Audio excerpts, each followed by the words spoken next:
My name is Bruce, and welcome to Tablebreakers. What would normally be a regular episode where we're doing the second part of Kai's game tonight will be postponed until next week, as our friend and game master of the night, Khymerion, is feeling ill and tired and fatigued. So he's going to bed to where he can regain and repair. In the interim, we have a wonderful show for you. The five of us will be discovering exactly at what point does your house rule and home rule games evolve and change into something completely and totally your own. Let's dive in. Baron, how are you tonight? I'm doing all right. Excellent. Connell with Cigar DM, how are you, sir? I'm doing good. As you can tell by my voice, I'm kind of under the weather myself, but I'm happy to be here. We've got a hell of a rainstorm going on, so I'm sure I'm going to sound different in 2 hours. Shadow and Sun, are you well? Yes. How's it going, folks? Excellent. Getting any of that snow? Because apparently if you listen to the news, California has become the new Alaska, a wintering white land of snow. And wait, that's cocaine. I'm sorry. Yeah, Eric Falwell is in here right now, so no. Nor is Hunter Biden. And that's what you get for listening to the news. Yeah, don't listen to the news. It's bad. That was a Weather Channel. Crafting Gamers in the chat, along with some others on our other affiliates. Jade, how are you this evening? I'm doing fairly well. Excellent. Excellent. I think we've decided to turn this over to you. You have the questions that you seek, correct? Yes, I have edited them down in the last 5 minutes, so. Excellent. All right. I'm going to get back to my only hands cam, and you guys can start this. And we wonder why he runs Gatekeepers. I don't run Gatekeepers. That's Jade. No. He only had 5 minutes to fix things. So, so tonight. Nope, go ahead. No, I was just saying hello to Flatey. He entered the chat. Oh, okay. Hello, Yes, hello, chat. And feel free to ask us questions while we're going over this topic. Tonight's topic is going to be about the home brewing of rules, making your own content for your own table, and how far is too far on rules changes before it becomes a different game entirely. There are a lot of people who say, the moment you change a rule, it's no longer the same game. And, some people say, well, it's only a minor change. I run my initiative this way instead of that way. Is it really, not the same game anymore? So we're going to be diving into some of that. Excellent. So our first question for the evening is, what are some of the key considerations for game masters when crafting their own homebrew TTRPG content? And how can they ensure that what they are crafting is fair in regards to the published material for all players? I'm going to start this evening with Baron. Well, for me, it's when you start to lose the core concept of exactly what the game is. If you are totally taking it and you're using it as a shell, but then you just start, slapping your own things in there and whatnot. Then at that point, you have to ask yourself, when do I lose the essence, the full of, yes, this is what we're playing, and what does it, exactly turn into? Oh man, I should just take this and just, do this and then become Bruce and Max and go, hey, look, I got a book. That's where you have to ask yourself is how far is too far? Where do you draw the line? Are you just not happy with the way that it is? Adding in a few rules here and there, that's one thing. But when you're actually dissecting it all as a whole and then wind up, pulling it in as a, overall, it's, you have to ask yourself, at what point do I stop? Because I mean, to be honest, I mean you can go overboard, and you can wind up losing, your folks to it.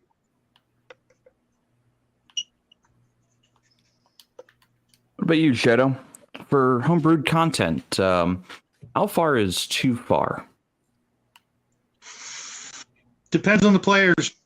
If they're not, digging it, and they're going to be going by the rule book. They're going to hopefully have at least the player's handbook or some such book like that. And if they, have to keep relying on a huge stack of notes that are no longer the game, then you've gone too far. You should,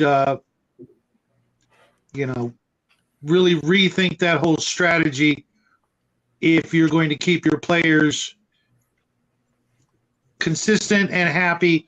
If they can't, remember all the new rules that you've come up with and all the new addendums and all that, then you're not playing the same game, and you need to provide them with so much more. And as we all know, it's hard enough getting the players to read, the actual player's handbook or whatever book it is. If it's one of those games that only has one book, and then you're giving them another 100 pages, you're going to lose your players and lose your own core concept and integrity of what you were playing, to the point that you're, like we said, playing a completely different game.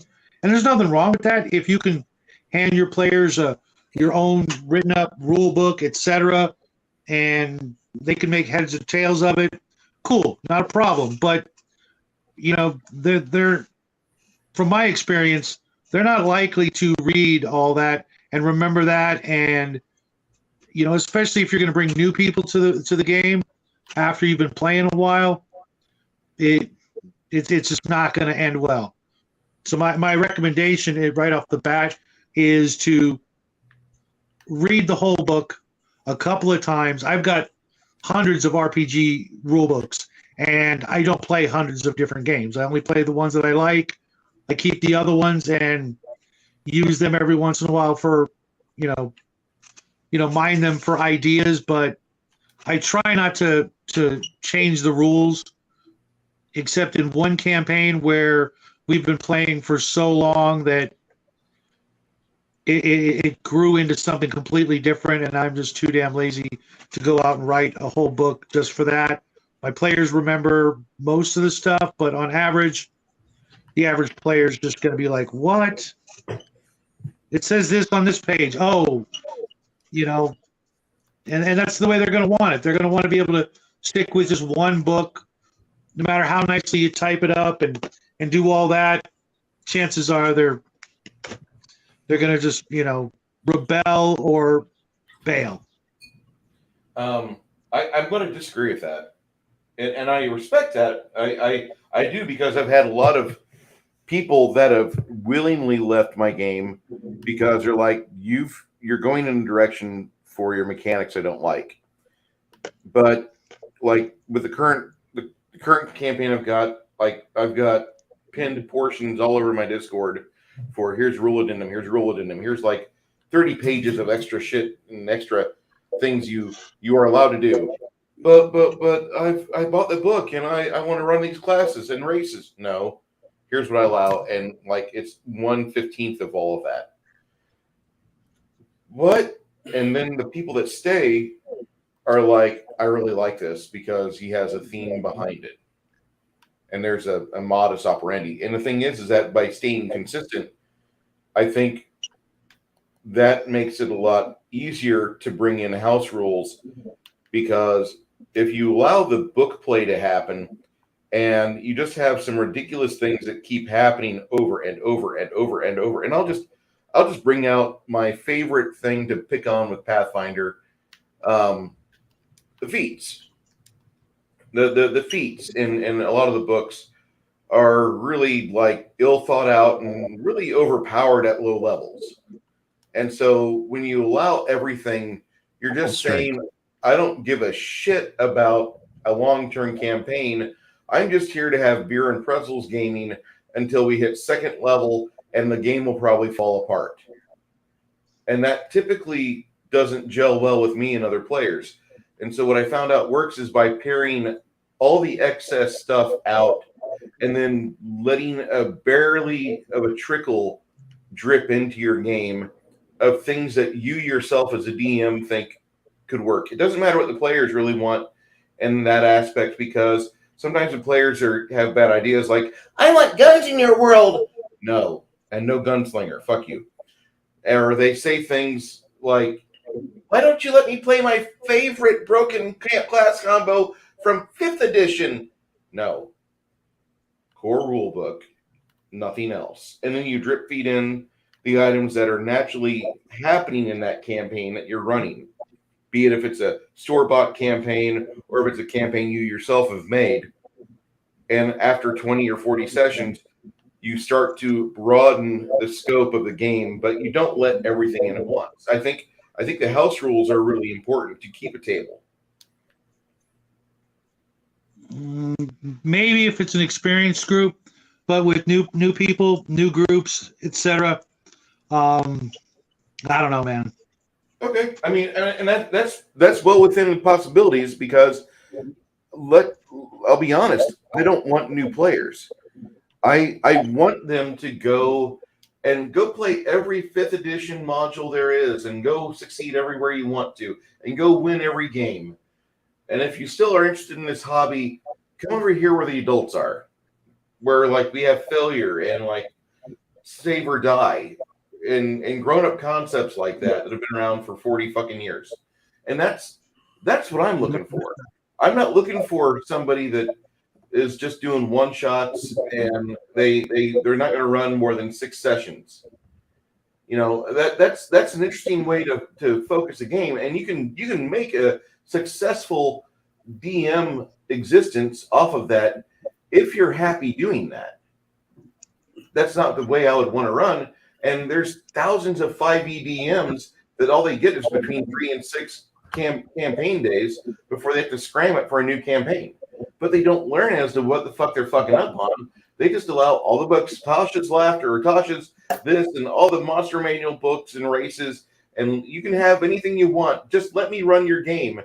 And then when the players come with overpowered bullshit, the DMs are like, okay, well, I guess I have to say yes.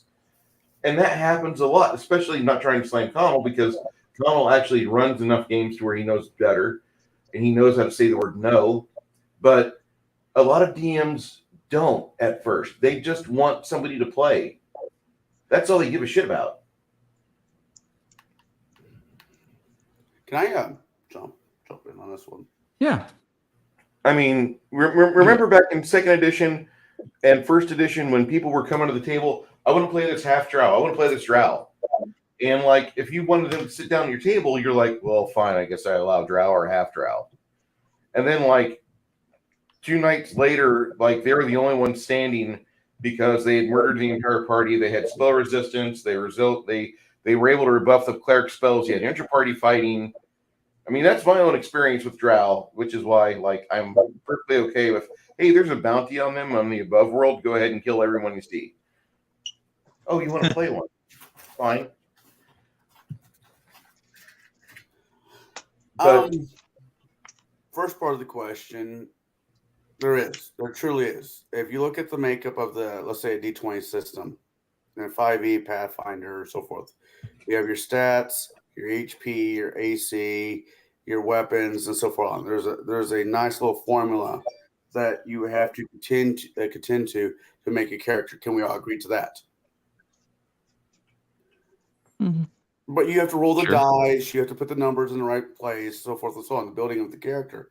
Anything beyond building of said character, unless it's something character related that comes out of a DM approved book, I don't mind bending to, because it makes sense for that character because it comes out of not a splat book, but an actual hard book. But for the most part, A through Z, character building is character building. We all, variation of do the same math, just we put the numbers in different places. Now, when you get past the character building into, well, I have a black dragon, but instead of it breathing, fire, it breathes frost. That's just a DM prerogative. I don't know if all the books have it, but I remember somebody in this panel actually, pointing out that there's this little sentence in the bottom of most of the DMGs that basically says the DM's got final say what that world looks like. So unless that would be B, and it's from the original DMG in the back, the afterword. As I said in Gatekeepers, not this week, but past week, I am thy god of thy table. This is my world, and I will run it how I see fit. I'm like Bruce in a certain degree. I will take out books. I won't allow every splat book known to Pathfinder or 5e and Humankind. These books work for this campaign. I will, if I'm running Rise of the Rune Lord, which I am, I don't use Gunslingers because that book was not out when this module was created. By putting Gunslingers in, you're adding numbers into the module. The module wasn't meant for. Gunslingers hit touch, not AC, which there's very few things in Rise of the Rune Lord that could handle that straight out. So no, not going to do that. But if somebody says, well, I want to be a druid that does this or does that, and it fits in the character flavor of the character, I will allow it. But it won't be game breaking things. It's okay to say no. And a good DM knows when to say yes, and a better DM knows when to say no. Okay. Yeah. Good. Well, no, I think that more people should read the DMG, no matter what edition they're playing, because it always seems like the best wisdom for the edition is always stuffed within the DMG. And the first edition DMG, I remember it specifically saying you have the right to say no to anything that doesn't make sense for you in your world. And then in the basic game, they didn't really say that out loud, but it was really implied in Dragon Magazine. Yeah. That you don't have to allow everything in. But then the next 3 or 4 issues of Dragon Magazine, this is before they hit issue 100, they had a whole run of adding new races to your game. And unless you were had a subscription, you didn't read that part. You just saw this really cool thing on the store shelf at Walden Books, and you picked it up. That takes I always reach back like that. But I think that there's second edition had that. They repeated the words from first edition. As much as they took Gary out of the paycheck cycle, they repeated a lot of his words in second edition. And third edition, you had the first chapter saying you don't have to let everybody run every class. Every race does not have to be with every class. If you don't want to have dwarven sorcerers, don't have dwarven sorcerers. You don't have to have dwarven paladins. Here's what was in previous editions. That was in 3.0's DMG. That was what Monty Cook wrote first.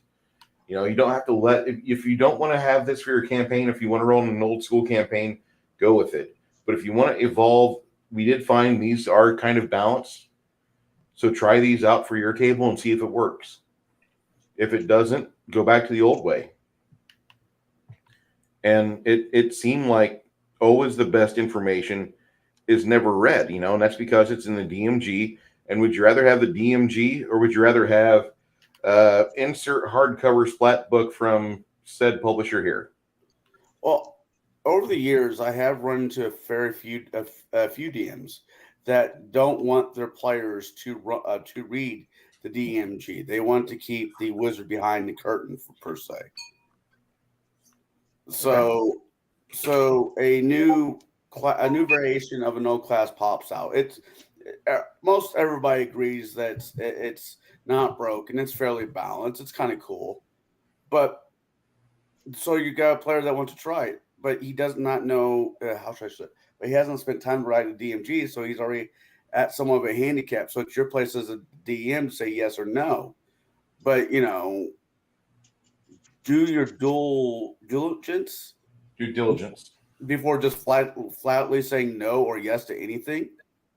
And that's how you keep a somewhat balanced table. I'm not going to say game because fucking games can go gonzo really fucking quick. But a balanced table to me is more important than a balanced game. What do you mean by balanced? You don't have one guy feeling like he's getting screwed over by the rest of the table, so he kills them while they're asleep and gives the DM a note saying, well, these guys fucked me over for the last 7 sessions. I'm going to go to town and get a new Again, what do you mean?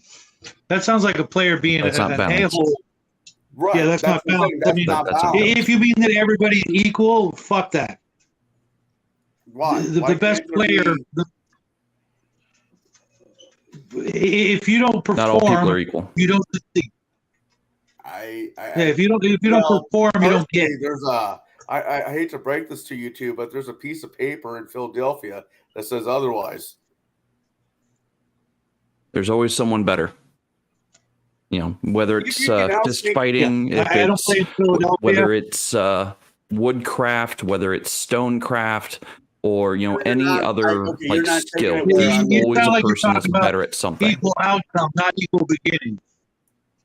No, yeah, equal Um, outcome. I'll go with that. More equal outcome. That's Okay. what I mean. Yeah, fuck that. That's communism. Now, I'm not doing that. as far as If you don't far do something, as you don't get. game, It's that simple. Each person gets to run their table the way that they seem best fits said table. Yeah, absolutely. But if a player doesn't, step up and do their job and, do their fair share, I'm not going to baby them. I'm not going to give them, award them a damn thing if they don't do anything. I think we've Mike. gotten a little off topic. Yeah. The one thing I will ask my other people here in the panel: let's not talk over each other, please. Let's try to have a discussion and don't talk over each other, if you would.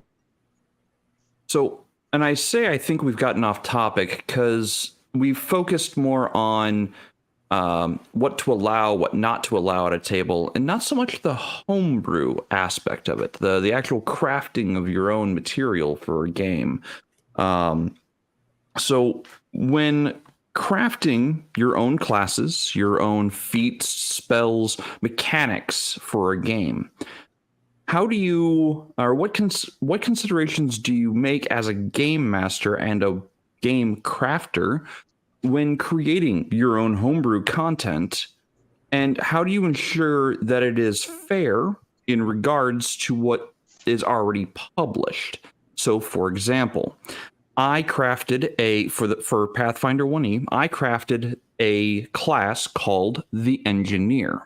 And what I had done was I took the super friend power of the Summoner, the Eidolon, and I took the bomb aspect of the Alchemist, and I smashed them together. And what I had was a character class that could craft things on the fly, build a super friend, a mech of some kind to follow them around and help them, or they could go focusing on firearms and bombs. The class was fairly balanced level by level compared to everyone else and what they were capable of doing. So using that example, what kind of new game content have you made for your own table, and how did it affect the game balance, or what considerations did you make to keep it fair for all players when you introduced this new thing? So I'm going to start with Shadow on this one. So many things. Can you be like a little bit more specific? Like, give me something to like. Have you ever crafted your own? Yeah, profession. Let's go with profession. Have you ever crafted your own profession for players to pick up and use? Yeah, I made something like the old explorers of the previous turn of the previous century, the safari, the people who went out on safari in Africa, the explorers clubs that existed, that sort of thing. I tried to emulate that in a profession where it was part ranger, part diplomat, part trader, all rolled up into one for, a Dungeons and Dragons fantasy type situation. And I thought it would be a big hit, but it turns out that you really didn't want an entire party of that profession. So it was fun for the player that wanted to run it, but when that was done, there were just so many other choices that that character retired, had a nice big lodge, the whole bit. It was fun, but it would have been better to have put my efforts into something else. I thought, this is going to be cool. Maybe get, every time I make up a new party, someone's going to want to run one, and it just didn't catch on like I thought it would. Mind you, this was around the time that first edition AD&D was going to second edition AD&D, and everything else was changing, and it just didn't go over like I thought it would. So if you're going to do something that, put that much time into it, get some input from your players before you, go hog wild and spend, a month or two of research. Mind you, this was before the internet, so I was going to libraries, looking up old newspaper clippings and things like that to really get a feel for it, only for it to be, just one little thing in my notebook that I think maybe in the course of when I lived in that location, which is about 10 years, I think maybe 3 people pulled that out and went, oh, yeah, I want to do that. And, maybe discuss it with your players before you, expend all that effort into something that, might be attainable with the current rules section. You could have easily run a ranger with that sort of mentality and that sort of flavor, and it would have been just fine. It wasn't, like I said, worth the research time that I put into it. So, Okay. before you engage in some big change, make sure it's something that your players are interested in or even care about. Otherwise, just going to have a whole bunch of pages and nothing to show for it, really.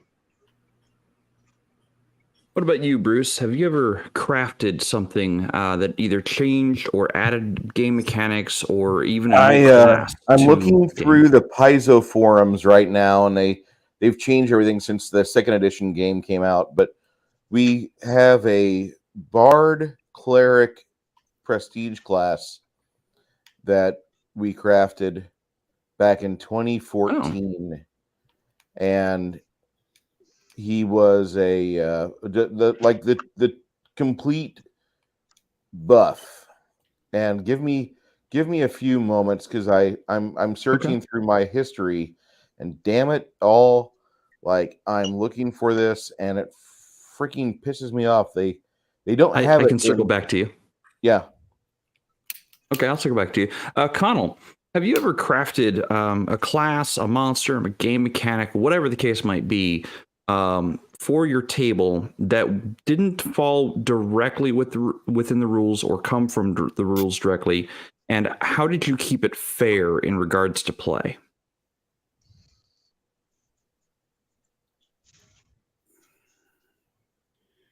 I'm doing a variation of Pathfinder's Rise of the Ruined Lord via 5th edition. Some of the math transfers over well enough. Some of it just really doesn't. And some creatures don't exist in Pathfinder that they do in 5e. Beholder being the basic example there. What I will do when it comes to the monsters is I'll find its maybe bigger cousin, maybe its lower cousin, and see if it has enough bridges to cross over from one to the other. And I will just say this said creature that 5e does not have is using the same setup as another. I'll just reskin the monster. Okay. but I make sure that, if my players at, this is 5th edition and we've been going at this for 2 years, count it with me, boys and girls, 2 years. So this 6th session bullshit doesn't apply to my tables. Okay. I will make it, how should I put it? I'm sorry, I'm not feeling good. I will cater the monster to make it work, but I have to make sure that it is an appropriate AC for the party to be able to deal with. Because if the top they can hit is, let's say, 26 and the AC of the monster is 30, all you're doing is being cruel to your players. They could always run away. Yeah, but very few players know that hat trick. I know that hat trick, but I had to learn over years of playing. You're welcome. Yeah, right. So I will make monsters, or I will reskin monsters from one edition to the other edition to make the encounter still feel like it's the same encounter, but no, they're not actually fighting the same monster. It's just wearing a shag nasty, I changed what it was. With the feats, 5e doesn't. Wonderful thing about 5e is everybody wants to bitch about feats in Pathfinder. You can run a game without feats in 5e. You could say as a DM, there's been no feats in my game whatsoever. So I don't really tinker around with the feats too much. I will say, well, that feat is really meant for a crossbow, but you're going to do a gunslinger, then you can use that feat. I'll change out crossbow for gun because it's the same mechanic, more or less. There's no touch attack in 5th edition. It's just AC or your basic saves. And characters, I don't have the problem with players want to play weird ass they are all weird ass characters, but they're out of the book weird ass characters. That they're not, somewhere else in one land of their own fucking imagination, which would be cool in some degrees, but I don't have to deal with that. Spells. I've talked to Finn about it, who has had more experience in the campaign than I do. And he's like, well, I'm thinking this would be cool for merging of spells. This is the math, how this has worked. Yeah, I will do that with certain players, mainly with him, because I trust. Here's the thing. You have to trust the player as well. And I trust him as a player, because if he dicks me over on one Monday, he's my DM on another Monday, and I could dick him right over. And no one's going to have fun with that. So that's about as best of an answer as I have. I have changed some things. Let's say. What about you, Baron? Have you ever crafted a class, feat, spell, or game mechanic of some kind for whatever game that wasn't there before? And what did you do to keep it fair? Well, actually, what I had done is I actually stole something that or reinstituted something that was in the beta of Pathfinder First E, which was dual channel. I think you sack your like 11th level feat or something like that, and you can heal and turn at the same time, or heal and turn undead and outside at the same time, if you happen to be fighting them. A lot of the things I do are very small. And what I tend to do is, for instance, in a game, I decided that I didn't like the way that the module was playing out, so I completely just scrapped it off the top of my head. And there was actually 2 different kinds of wizards in this quote-unquote reality that they went to. One of them was, of course, out of Pathfinder. I was running 2E at the time. But the other one, because I decided I was going to play around with the Fae, I decided to throw a little fun in there and have the Winter Court's knight there, standing in a duster with a hockey stick. And it was actually kind of interesting because the party's wizard and And that character decided to have a discussion about magic. So it was one of those things where it was kind of interesting just with the kind of doing that, just the interactions. And I mean, you don't have to really do a lot of changing. You can just do small tweaks in order to keep still the same flavor, but without completely changing the game. Looks like Bruce, you found what you were looking for. Yeah. If you want to, I'm going to share this here for a second. Maybe some of you will go for it. like this a little more than the standards, but The standards. here we go. So this is called the Divine Muse. You get a D8 hit points per level. Alignment non-evil. Skills: heal 5 ranks, no religion 5 ranks, perform 5 ranks. You have to have the ability to channel positive energy for 3d6 and inspire courage +1. Here's your class skills right here. You get 4 plus intelligence for your skill list. Use a slow base attack bonus progression for 10 level prestige class. You have a strong will save, weak fort, and reflex. On your odd levels, you get a +1 to your divine spellcasting levels. On even, +1 to your arcane spellcasting. Level 1, your channel increases by die 6, inspire courage +1. Level 2, divine meditation. Divine meditation is choose fatigue, shaken, or sicken mercies like a paladin. Whenever you channel energy to heal while maintaining a bardic performance, affected allies remove that condition. Epiphany. Move action. You sacrifice a number of channels up to your Divine Muse level to regain 3 times the number of bardic performances. It's possible to have more than the number of usual amount of bardic performances and have a temporary number of them for up to an hour. If they're not used within the hour, they fade from the Divine Muse. Level 3. Your channel increases by die 6, and you get Allegro. Allegro is you can sacrifice 5 uses of bardic performance while channeling to make that a swift action. Level 4, you get Ballad. You may, as part of a starting or maintaining basic bardic performance, expend a use of channel energy to provide a shield bonus equal to your Inspire Courage bonus until the start of the next turn. You may affect your allies in number up to your Divine Muse level. Your inspiration, choose a knowledge or performance skill. Add your class level to the skill total as a sacred bonus. And at 7th and 10th level, you're allowed to select an additional skill to gain a sacred bonus. Level 5, you get an channel increase by die 6, inspire courage +1. Level 6, you get Hymn. Hymn's a swift action. The Divine Muse can sacrifice 5 uses of bardic performance when channeling to maximize channel energy.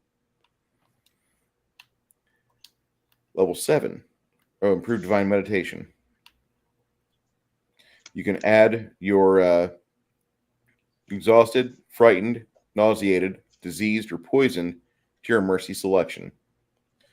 7, you get another D6 to your channels and inspiration. Level 8, greater meditation. You can add cursed, blinded, deafened, paralyzed, petrified to your mercy selection. These are things that are healing up every time you're channeling things out. You're the ultimate heal bot.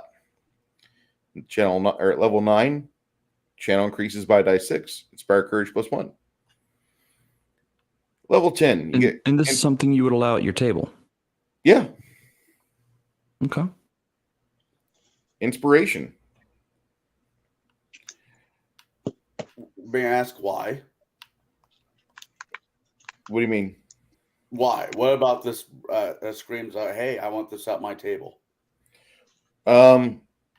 Gets rid of bad statuses. And it's a mid-level, like, if you need a cohort, this is almost the ideal cohort. This is your little waifu cleric bitch that, like, completely priestesses your entire party back into fighting form. Okay? Okay. At level 10, Okay. you get inspiration again, so you can get another knowledge or performance skill, and your class gets that as a sacred bonus. You get that as a sacred bonus. Then you have Crescendo. As a full round action, you sacrifice 15 bardic performances to affect every ally within 30 feet with heal, using your character level as in the caster level. Those affected also receive the benefits of the spell Greater Heroism for a number of rounds equal to their charisma score. Intriguing. All right. Okay. So I mean, it seems fairly balanced for Pathfinder as a 10 level prestige class. Yeah. Having played enough Pathfinder to be able to have points of reference to compare it to. So did you ever have to fine tune or reduce abilities for that when you I from your haven't had initial to. concept? We had a character playing it.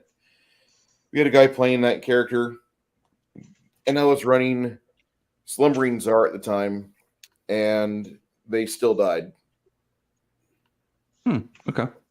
But I mean, I haven't. We play tested that to level 17, so he was right at level 9 Divine Muse. Okay. Interesting. Well, hell, So- Jay, really quick though, you created a prestige class in your campaign, and I played multiple times. The Holy Gun. The Holy Gun. Actually, I think it was it's actually called. So, Holy Gun is the Pathfinder archetype for paladins using a gun. My prestige class was Sacred Hunter, and the entire concept of the character was concept of the class, prestige class, was to harm not the innocent and drive out the demon.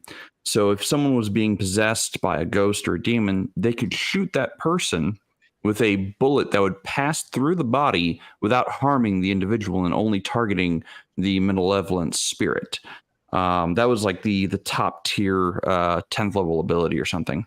It's been a while since I've run anything with that. But I've crafted probably a dozen unique classes and archetypes for said classes for Pathfinder and D&D. Like I've got this this love for Final Fantasy, Square Enix's Final Fantasy series, and so I have made the Dragoon as one of the classes available in my game world.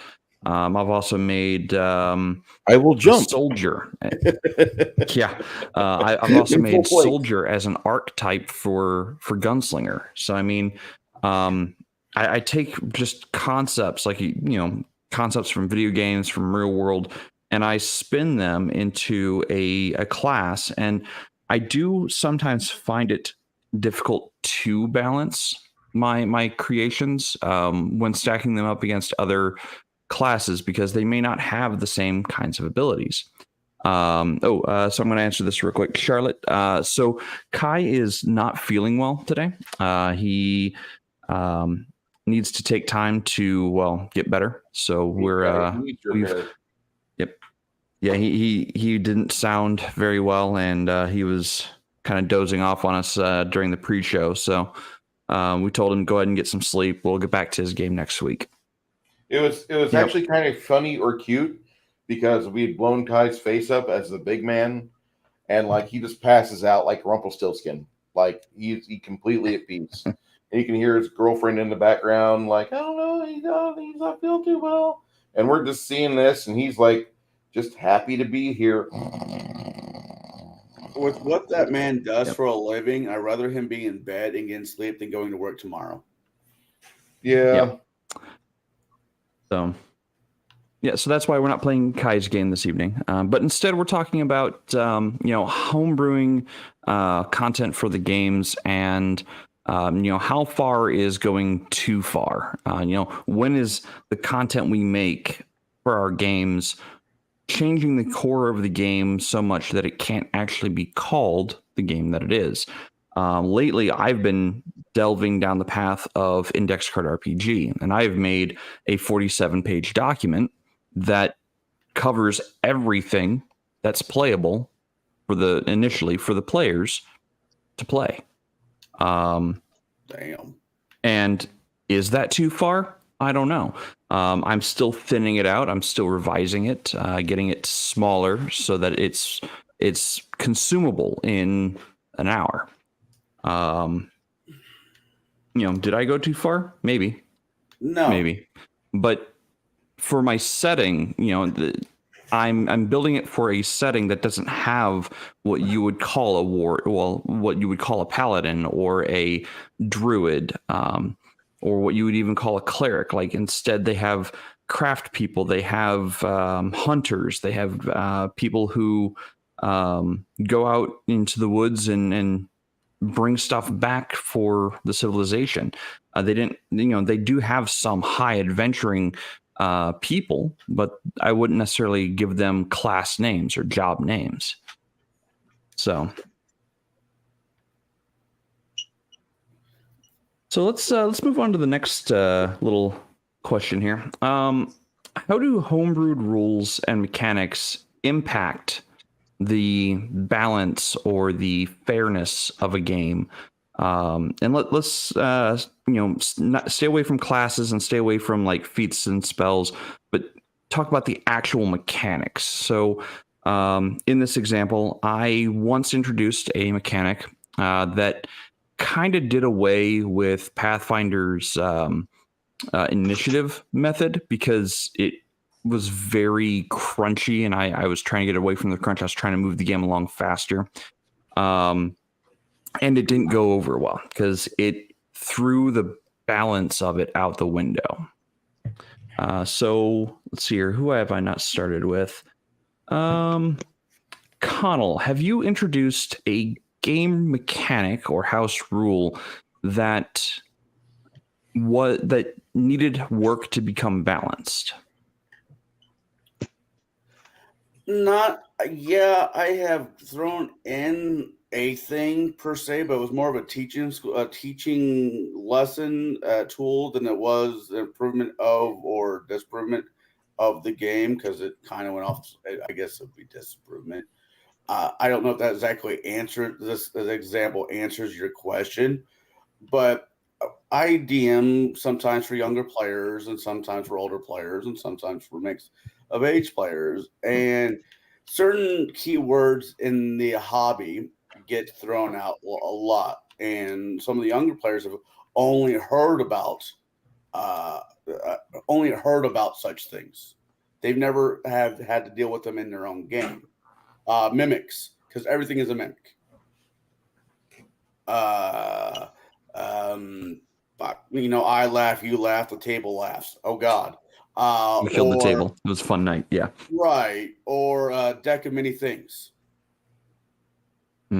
So I introduced the Beetlejuice rule. Okay.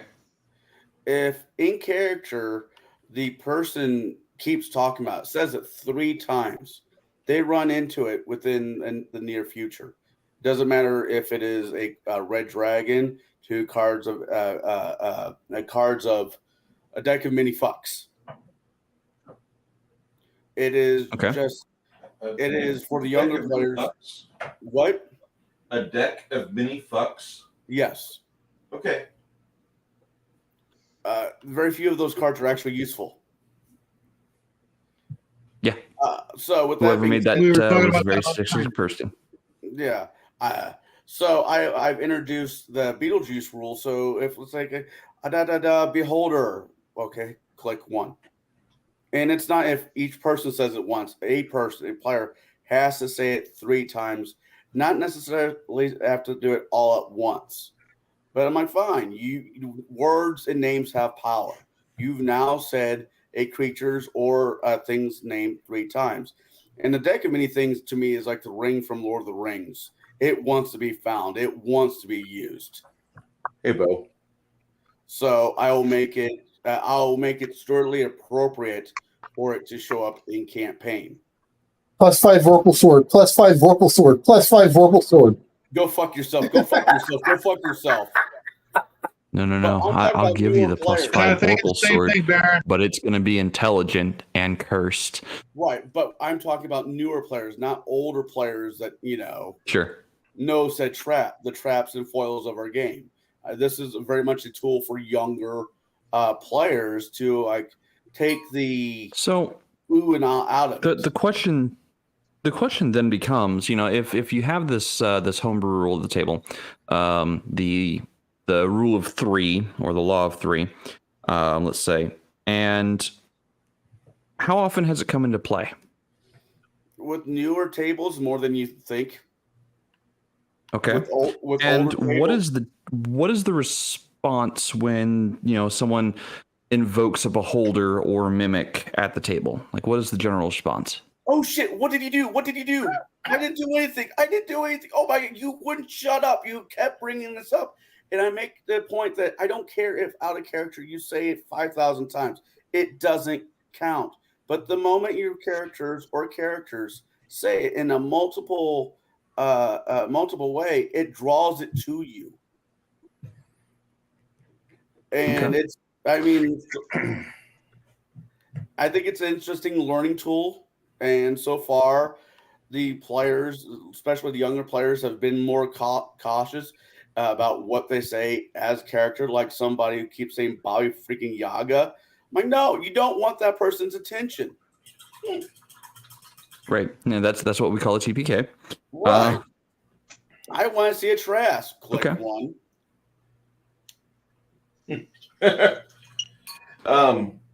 That's kind of interesting, Connell. Have your players learned after you've given them demonstrations? That's what I want to know. Did they learn their lesson? Oh yeah. They're now respecting some of the things that the game has in it, because I think, as I said before, names have power, words have power, and some of these great things that came out of this game should be respected enough under the same concept. Okay, and Charlotte has a good question there that's highlighted. Yep, that was a thing. I can actually answer this. That was a concept in the Tome of no, not Tome of Magic. Give me a sec. I've got the book, because one of my favorite types of magic comes out of that book, and it's shadow casting. One sec. Oh, it is Tome of Magic. It's Tome of Magic, and they had true So I names. take it, Bruce, you don't agree with that thought processing as a learning tool?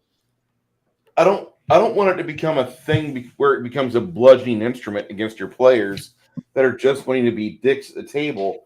Whenever there's an opportunity for us to get rid of Timmy, the guy who you don't agree with, or the guy that his character is a cleric or paladin of a deity that you don't value worth a shit. I don't want that to be like a tool that gets used or gets weaponized. Right.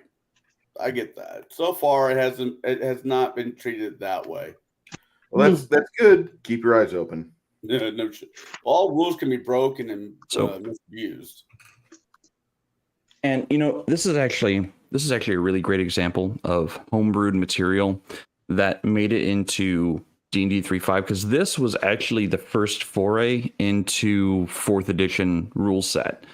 The concept of having a number of powers you had available to you a certain number of times a day, or encounters. Like shadow casting was the first real foray into encounter powers. Granted, it was number of uses per day, and it went from being a spell to a spell-like ability, and then eventually to a supernatural ability. I had one game master who allowed it to become an extraordinary ability in epic play, in epic levels of play. Now, that's kind of interesting and- to talk about that. You remember the path of, or the Book of Nine Swords, right? Yes. Okay. Yes. Because that was the second trip into 4th edition they did under the 3.5 rules. Yes, it was. And see, out of that with book, maneuvers and stances. there was only one that I would actually allow out of there, and that was the improved unarmed strike, which up the die of the unarmed strike by 1 level.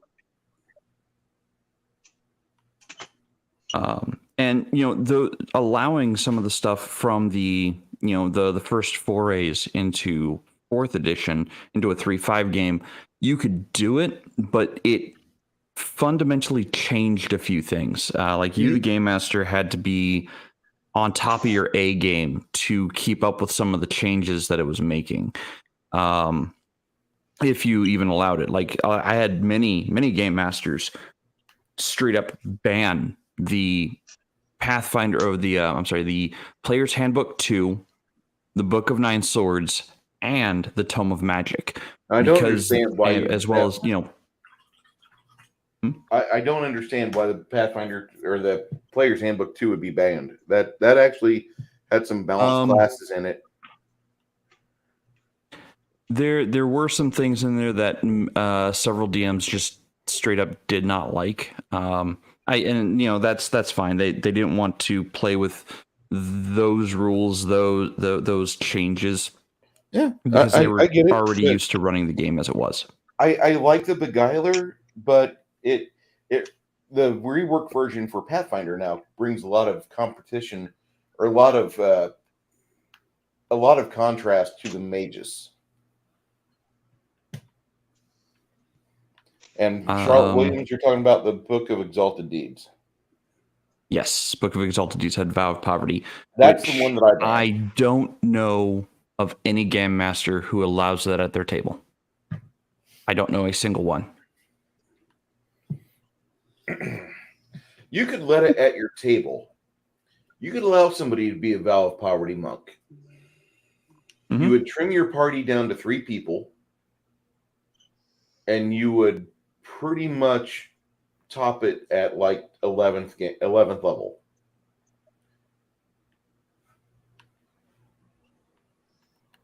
Charlotte Williams must be living in San Antonio.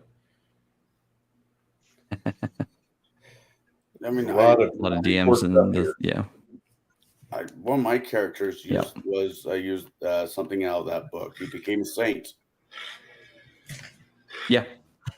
But anyway, so getting back onto track here. I think it's to Bruce next. Bruce, have you introduced a new mechanic to a game, and what kind of impact did it have on the game as far as either balance or playability? In Ultimate Campaigns, they have the Pathfinderized version of the old RoleMaster background character creation from 2nd Ed, which is the superior version of RoleMaster. And in Pathfinder, they don't have like build points or any character points you get. You just find out how many brothers and sisters you have and what type of life did you start before you were first level, and what did you do? What did you have available? And you have all this, and I like that. I really do. I wrote my own version of it. It's in my syllabus for my basic game, which I'm currently writing, but it adds a lot of at least background information. And if you're a DM that narrates after each die roll as to how the player came about and what happened in their teen years, what was so strikingly, what was so mind-alteringly bad that they made the choices to do the things they did, and now they're doing the things they're doing now. And I really like putting that in the game, and I made it to where if you wanted to play with traits, we would go through those die rolls, and only the traits that you legitimately rolled up during the character background creation are the ones that are available to you. And that gets kind of interesting if, like, you're a deity spawn adopted by dragons. You have a lot different choices than if I just grew up in a 400-person town outside of Sandpoint. It's quite a bit of difference there. But you have some really good options that help build your character. Now, in later play, I discovered I didn't like using the traits because it was just one more bonus or one more +1 or that the monsters didn't officially get. And Pathfinder is written from the core rulebook to already be slanted in the player's favor versus the monsters. Like it tells you that in the APG because they introduce hero points, which I said, nope, not letting that in play. Nope, no extra hero points for you. And then we found out the traits were kind of busted as well. So I just decided not to have those things involved. But I did like the character background generation. And then with the new version I'm writing, I just went back to RoleMaster and I basically copied from there. Okay. Shadow, what about you? Any new or interesting game mechanics you came up with for any of your games? All kinds. The first time would have been back in early game days where I added a skill system to several different games that didn't have them, notably AD&D, Villains and Vigilantes, and Gamma World, where there were no actual skills. This is long before proficiencies, long before the Oriental Adventures and the survival guide, Wilderness and Dungeoneer survival guides. And I came up with, a list partially inspired by Traveler's Mechanics, but I went with a percentile system that would later on be used in, half the other skill-based games out there, because this is while Call of Cthulhu and Elric and some of the other Chaos games weren't in my library at the time. It just seemed that it was something that was lacking, at least for games like Gamma World and definitely Villains and Vigilantes that had like almost no skills whatsoever. And just to make things, make more sense to the players, what they could and couldn't do, as opposed to just try it and, make a stat check that didn't seem entirely logical for, a player to be able to try literally anything. And if their stat was high enough, they would be looking at more than a 50-50. If you had a 10 stat, that's, on a 20-sided die, that's a 50-50 chance of doing literally anything. And if your stat was higher, an 18 or 17, then you could literally, do anything, provided it wasn't obviously a dex or a strength kind of skill test. So I just came up with a percentile system for at least 3 games that I can think of, possibly others. I think we might have used it in Boot Hill. We played that a short period of time, but this was eons ago. How did that affect the game in terms of balance or playability? Honestly, it just made it easier for the players, to do things that weren't, obviously, ingrained in their class, let's say, and for professions that didn't really have a class, it allowed them to build a class or build an obvious specialty or profession. Like Gamma World, you had mutant humans, pure strain humans, mutant animals, and mutant plants. And if someone was running, say, a mutated human, well, they clearly had a job within their tribe or their hometown, and it allowed them to just, customize their character a little more to get a better idea. Obviously since then that's, become a major thing. Every game has some sort of, skill mechanics, things you can and can't do just because of your background. And, it makes sense, but back then there were no such things. Okay. Now going over to Baron. Baron, have you ever introduced a new mechanic or game rule? And if you did, how did it affect the game in terms of balance and playability? It's not one that I actually came up with, but one that I adopted from another GM.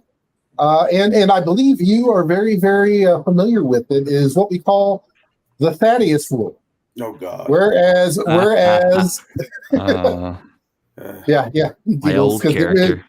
because he was the one that made it come to life, basically. Essentially, in anything with exploding dice, whether it be like a White Wolf game or even 40K, if you roll, so many exploding dice at one point, it's dead. It's just gone. And usually if it does have to deal with like 40K, especially with ammunition and things, it usually comes out of "you killed my boom splatter," because that's exactly what basically happens. And essentially what it does is it will help with the actual flow of the game. And it actually is a pretty decent idea of, okay, you've already got so many quote unquote successes that it is more than enough to vanquish that foe. And it just helps keep the game moving.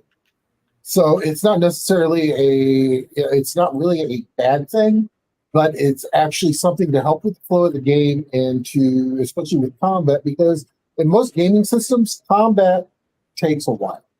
So if you know that you've rolled so much damage that it's going to be dead regardless of or success-wise, it's going to be dead no matter what they roll on the dice. It's just a nice way of moving the game along, essentially. Yeah, so I can speak to that rule personally because, as he said, my character, one of my many characters in different games with the gaming group that we're in, the character's name was Thaddeus, and he was a Warhammer 40K character, part of the Inquisition. He was actually in training to become an Inquisitor. The character was built to eradicate Hellspawn or Warp Spawn and seek out heretics. So he had exploding dice against specifically creatures of the warp. And I had enough, and to put this in perspective, my dice, it doesn't matter what set of dice I'm using, whose dice I'm using, whether they're mine or not. I typically can't roll on the upper half of the average. Like I roll an inverse bell curve often, unfortunately. I'm just that unlucky when it comes to dice rolls. So Warhammer 40K is the perfect game for me. Rogue Trader, what was some of the other ones? Was it Space Marines? Like rolling below a number is my thing. Like I can do that all day. So when I'm critically successing on an outsider and I've got exploding dice and they just keep exploding, like, yeah, just end the combat. It's over. Like, and which was very unfortunate for the GameMaster at the table, because he was really hoping to have a long drawn out fun combat for everyone, and I kind of ruined it with my dice rolls. I apologize. But when fate speaks, it speaks loudly at times. But yeah, so I kind of instituted the same thing for Index Card RPG. I actually took this idea from the creator of Index Card RPG, Hank. His idea is to introduce the concept of super mooks, or mooks and super mooks. Mooks have half the hit points as any other creature. They die easily. But they still can stand in a fight and still, present a challenge. And then we come to the idea of super mooks. These are creatures that have a single hit point. They are there to harass the party and take up some of their actions and soak up some of the attacks and AoE stuff. And it feels really great as a player to just go, yeah, I wiped the floor with like 40 of them in one attack. Because why not, So the idea of the super mook is to let the players feel epically powerful without ever, and having like things die by the droves, goblins, fishmen, whatever the case might be. And So they're feeling powerful. It gives them that sense of the Mines of Moria, where you've got Legolas and Aragorn and Boromir all fighting in the cavern and killing, orcs, by the droves with just one shot apiece. And what it does is it's a twofold thing. It engages the players in rapid combat because they're like, yeah, okay, I'm gonna lightning or chain lightning these guys here. I'm gonna take out these guys. Don't worry about them. And then the next player goes like, okay, you're doing that. I'm gonna go fight this mook over here, and hopefully I can get him down in this turn. And so your players are more in a fast-paced action scene than a long drawn out, well, you hit the guy, he did 10 hit points, but he's got 100. He's just going to keep standing. And play gets very boring. If, you're just sitting there trading numbers back and forth on the same creature for more than 4 rounds and more than, 5 hours in a day. Don't let combat drag out like that. So introduce the concept of, or I have introduced the concept of super mooks and mooks into my game, and it moves combat along. It gets us out of the crunch and moving faster along the path to the resolution of the evening's session.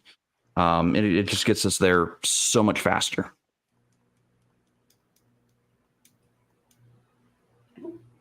I think 4th edition. Anyone else have any? The variation of that. The 4th edition Yes. did a variation of that. And I've actually Minions, and I've seen that in game, the game that I'm playing, and it's kind of cool. It kind of gives you that, hey, I'm good at this, until the boss comes in. I'm like, oh no, wait, I'm not. Right. So that brings us to the next question. What are some strategies for maintaining consistency and fairness at the table? What things can you do, either as the game master, if you're realizing the things you've set arrayed against your players is just too much, and you don't want to just retcon it. Like, what are some of the strategies you can do to give a sense of fairness back to the players when things are exceptionally one-sided? And I mean exceptionally one-sided. With this, I'm going to start with Bruce. Well, you could always go with the players do have a friend, and they're not exactly going to get a get-out-of-jail-free card, or they're not going to get, an automatic trip to the temple and resurrect Buddy Bob, who died during a very unfair raid on their land. But maybe it's somebody who has an agenda. And so your little town was just raided by Madman Tharp and his rustlers, and they were wanting to come through town and destroy your markets because your town is kind of in the middle of the prairie area where they want to have their cattle just kind of going about. Unfortunately for Madman Tharp, he's also pissed off other people in the area, and now that time is starting to pass. If the players can get motivated to stop being so wounded and bleedy all over the place, the local Indian nation would like to lend them some aid, because as much as they don't want to have an ally of the white man, they really would be better off to ally up with this trading post community rather than let this robber baron just decimate this area. And so you give them a new chapter as they're healing their wounds, and you give them a chance for them to find redemption or a couple allies and maybe a way to tap some new resources, or maybe perhaps that something was just so fucking ungodly unfair to the players that now the potential for lawfare has opened up. There's been an actual transgression, and you can do something in a different way. Whereas violence won't be the answer. Violence will be the aftermath, but the answer is actually a more book smart approach. Because obviously, in the realm of physical conflict, the players are no match for them. And taking it to that level might actually improve your game, as you have to decide and decipher how would you want to have that orchestrate and narratively shift your game around. Okay. Is that too far for you, or? No, I think that's fair. You know, I've often so I ran what was it, the Doom Vault one-shot RPG for our story for a table out of Index Card RPG, and I arrayed too many forces against them. I sent I think it was like 5 fishmen at them, or 5 basically Lokatha at them, and they also decided to disturb the roper hanging from the ceiling at the same time. Of which there were 3 ropers in close proximity that could actually reach down to the players. And one player decided, yeah, I'm going to disturb I'm going to disturb whatever that thing hanging from the ceiling is. Oh, okay.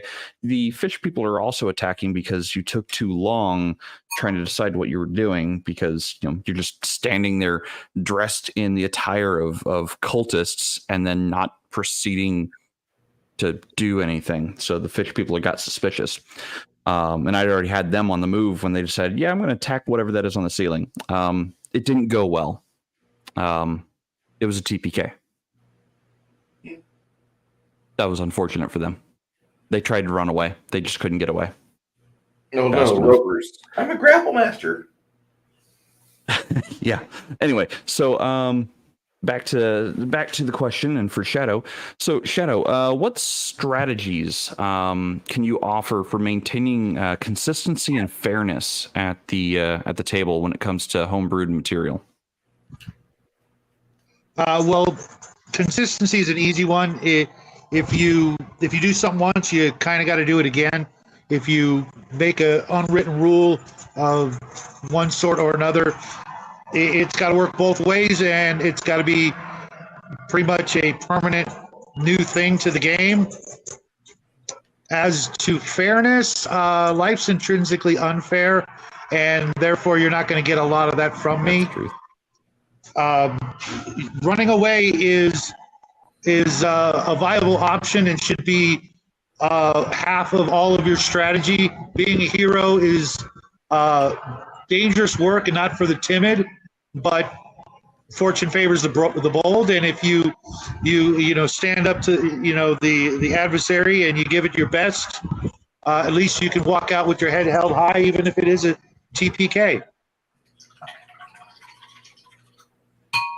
And Charlotte says one thing Hackmaster 4th edition players book recommended was to use PC to build the setting and character background, as long as the DM can use it a different way later.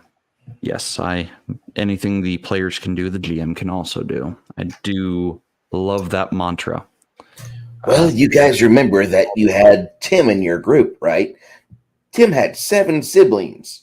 Guess whose family is going after for revenge? And then Charlotte continues, I think the example they gave was one player had a sister that helped to build a temple in the Badlands they're adventuring in. Hackmaster 4th edition doesn't get enough love. I'll just say that. I would like to play more games. More different games. What about you, Baron? What strategies for maintaining consistency and fairness when it comes to homebrew content? What are some of the ones that you use as guidelines? Well, the thing is, I got to agree with Shadow. If you do it once, you got to do it again. And as a game master, you definitely have to make sure that you don't necessarily have to write it down, but make a note somewhere. That way, if that situation comes up again, this is how we handle them. That's the big thing. It's a lot of it is just consistency. because the players themselves are looking for that consistency. You know, it could be something that it was kind of a one-off. Oh, look, something happened. Oh, cool. You know, you can always play it off like that, or, you know, you just kind of work with what you got and keep on going. I mean, that's pretty much been my stance with it, with anything that happens within any of the games that I've done.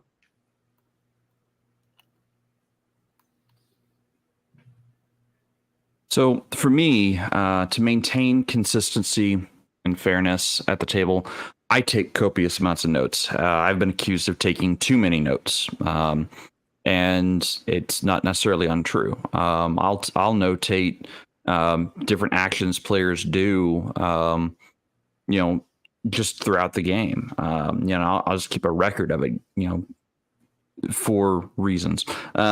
Those reasons mostly being, okay, so they tried this thing, so they obviously think whatever this thing is has something to do with this. And then I might include something that, you know, the players, if the player's consistently doing something, I might include something that, well, you know, they've consistently done this.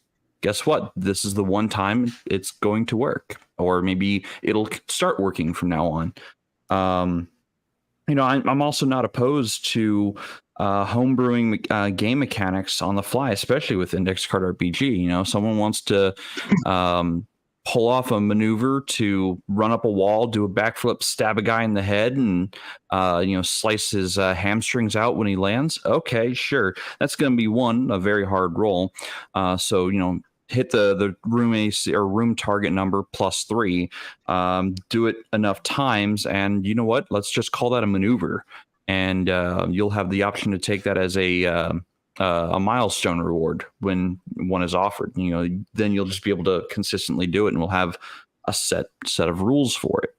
You know, so you know, I am the type of game master who will take the notes, and then if I think it's really awesome and it adds value to the game, I will figure out how to bring it in as a thing for that character. But I'm not going to do it just for that one character. I'm going to be doing it for all of the characters. You know, I like having characters that have certain niche things that they're really great at, and signature, you know, maneuvers and signature things that they do themselves. I also love giving them signature loot that, you know, only they can truly unlock the full power and potential of. But I also run games that are, you know, go into the epic levels, and keeping things consistent at epic levels gets very difficult because there is a power curve there that wasn't fully tested for 3.0. And it some of the things are just bonkers as far as what they believe the challenge rating things should be. It takes a good DM to really rein that in, because after 7th level, especially if you're running with like a group of like optimized players, that, I mean, when I say optimized players, I mean they're the guys that you write horror porn about for Max for whenever he does his digest on Sunday, because, you know, he wants to avoid this style of play. And here you are with like characters that they can wax a 20th level Tarrasque, a CR20 Tarrasque or CR25 Tarrasque, and they're only like 15th level. You have to keep your eyes on how your game is evolving. You really do. Yeah. Go ahead, Connell. I guess my answer to this is very simple. What's good for the goose is good for the gander. If I got a player who reminds me of me and says, okay, I'm going to attach something to a tip of arrow, because no, I've never done that before. I'm like, okay, here's the thing. You're bringing something in the campaign that I explored most of the time. That's one of my favorite gimmicks. My rule, because I've done it myself, was what's good for the goose is good for the gander. Okay, you've now found a way to attach a bead of forest to a blunt arrow, Pathfinder. You do that to me, there's a good chance you're going to run to somebody later on in this game that's going to do it back to you. Yet to figure out that spell that reverts the range back at said players, because that fucking sucked. That was a mythic ability. Yeah. Well, it didn't suck as bad for me as it did somebody else, but that fucking sucked.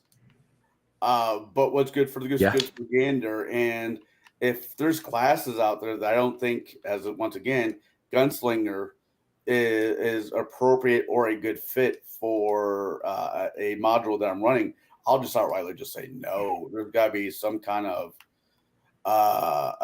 theme, and within the theme there is balance, and that's how I do it. I'm not saying later on that gunslingers might make an appearance, but at the first 5 levels, first 10 levels, the answer is just going to be a hard no. It won't even be a hard no. It'd be a fuck no. Sure. And I'm going to answer, bring Charlotte's question here. So as far as like doing the super cool things and upgrading weapons, like Weapons of Legacy, yes, kind of. I do include some concepts from Weapons of Legacy into my game. I also, if I'm running Pathfinder or D&D 3.5, I will run item sets. Like if someone has the True Believer feat in a specific deity or whatnot, and they have the entire set of items that does really super cool things, it gives them certain abilities or certain spells so many times a day. But then again, you know, even though that's kind of game breaking because they have additional powers, they get you know, additional abilities to do things. The way I balance it out is like, okay, yeah, you got those nifty abilities, but you're still limited by the number of actions you can take per turn. You know, a swift, a standard, a move, a free, and they have to just choose what do they want to do on their turn. It's because they're still limited. So in a lot of ways, the game is kind of self-balancing, even though it gives them additional powers and abilities with Weapons Legacy or the item sets. But, you know, you have to also take into account what those things do by themselves and, you know, take an accounting of that and make sure you have characters or monsters that can withstand whatever that new thing is. So let's talk about some of the common pitfalls when it comes to homebrewing content and how we can best avoid it. And in this, I mean, you know, being able to anticipate or mitigate some of the potential like overpowered nature of some of our homebrewed content, or maybe even underpowered. So I'm going to give one of my examples. I created the Dragoon class for my games, or for a lot of my home games in 3.5 and Pathfinder. I had completely, like, I wanted to stay so true to the concept of the Dragoon from Final Fantasy that I kind of let its damage potential run rampant. And again, you know, I was more focused on getting the theme of it correct than the actual playability of it. And pretty soon everyone's like, yeah, I just want to be a Dragoon. Why? Because I can one-shot things in the first round. Like, everything just dies. So my pitfall there was, you know, I was trying to stay too true to my core concept. I was not willing to budge on the amount of damage output potential that it had. And I kind of got blind. I had blinders on. So I would say for me, remove the blinders. You know, compare it and stack it up against things, and be willing to sacrifice a little bit of the theming to make it playable. Baron, I'm going to go to you next with this one. What are some of the common pitfalls you find with making game mechanics or content for your games, and how do you circumnavigate them? The thing is you necessarily don't realize that there are pitfalls until you actually get, you know, into the thick of it. You know, it's let's see how does that go? The best laid plan lasts until contact with the enemy, and then that's it. Yes. Pretty much that's what you have to do. And then, you know, that is where you definitely have to be, you know, quick on your feet and got to figure out, okay, what's going on. Because if this is supposed to be a really super easy encounter, then all of a sudden they're all rolling either extremely low or they're pulling a Jaide and roll ones. Then sometimes you have to reevaluate. Yeah, because sometimes you have to reevaluate, and maybe you throw on something where, you know, these are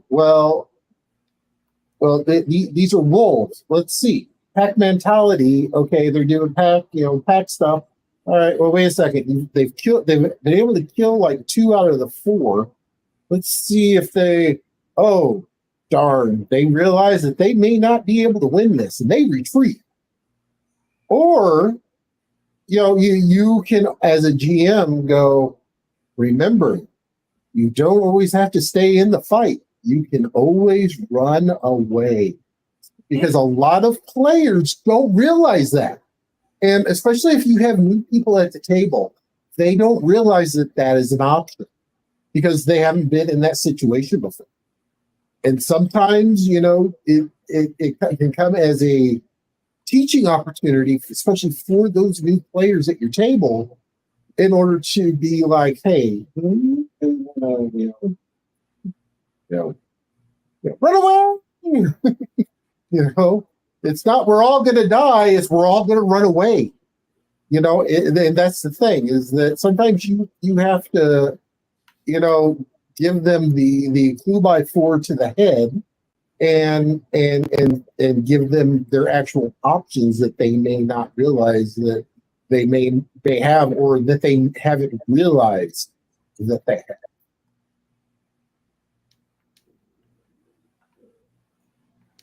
What about you, Shadow? What kind of pitfalls have you found when homebrewing your own content for the game? You're muted, sir. That's easy. Thinking that I know more or I know better than the people who designed the game themselves. Thinking that I'm such a great DM that this rule is obviously broken. What were they thinking? Play the game more than once, play it a bunch of times, and if the same issue keeps coming up, we now have the internet. We can look it up and see what maybe they were thinking or why they made the rule. We got to remember, it's a game. It's not always going to make sense in the real world. It may be because of an approach that the game designers went with, like Palladium. They go for a more cinematic thing, and maybe, you know, they're trying to emulate a certain style of movie or something else as opposed to how it is in the real world.